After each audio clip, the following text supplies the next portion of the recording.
Hello, I'm the Anime Viewer 66, and today we're going to be taking a look at Star versus the Forces of Evil the hard way. We start off the story with an introduction to Ludo's new base, which is kind of Mayan-esque in design, sort of just an old run-down temple. And considering the majority of his servants are like rats, I suppose that's fitting, that it's like an old run-down place. And it seems that he has Glossaric in a sort of dungeon area, and he's like, "Have you made sure that Glossaric has been deprived of sleep and has had no food and all this?" And I'm just thinking to myself, I don't think Glossaric needs food or sleep. He definitely loves to sleep and eat pudding, but I don't think it's a necessity for him.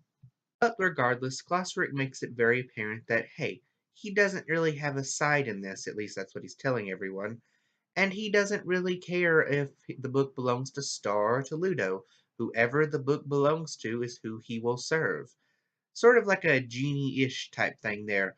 Phenomenal cosmic power, but you have to do whatever the owner of the lamp says, as it were. He starts to train Ludo in the ways of the Force, I mean, magic, yeah, magic with basic levitation spell, something Star herself wasn't able to do.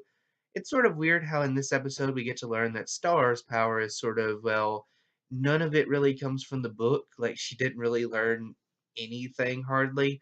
Like the narwhal blast and the cupcake rainbow cannon, whatever. That's just all her imagination making up magical spells, which I think is kind of cool and gets sort of confirmation on what we saw before of the little cat demon creature saying, yeah, she's like almost as powerful as Calypso. So eventually Glossaric does teach Ludo how to do like basic spells, mostly levitation, which Ludo abuses like crazy.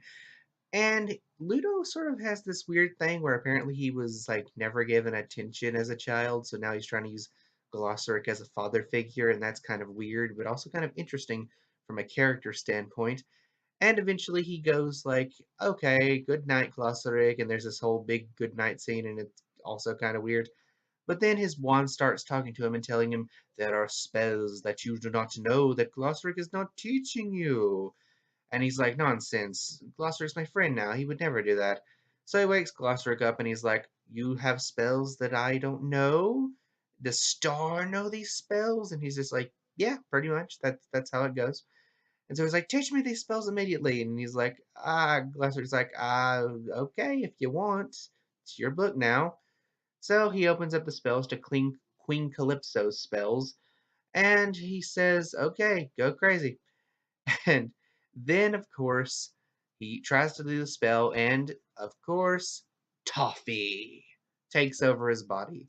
And then he's like, this is a boss sort of speech where Toffee is just saying, like, "Oh, you think you can win him over to your side? He will never go to your side." And, of course, Glossaric being a boss is like, "I'm not on a side. I don't have one." And then Toffee's like, "You're really not, are you? You really don't have a side." And then it's just like, oh, that's a boss moment if ever there was one. Also, on a side note, I love how much pudding Glossaryng is getting for this little like work that he's doing, quote unquote, and how Ludo is just like, "I want to be like him, so I will devour pudding too." It's kind of cute. Like, it's hard for someone so small to be so, like, evil, like, you can't really take him seriously type thing, like a Napoleon complex. But Ludo can just be adorable sometimes. That pudding scene was like, "Oh, he wants to be like Glossaric." But even though we do have a lot of confirmation in this one that, okay, for some reason he's like beholden to the book and he probably is going to be on the side of the bad guys for a while.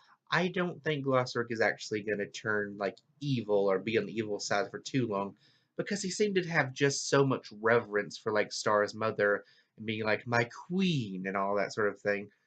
I think that he's like just playing them for a fool and is just trying to gain their trust to some degree.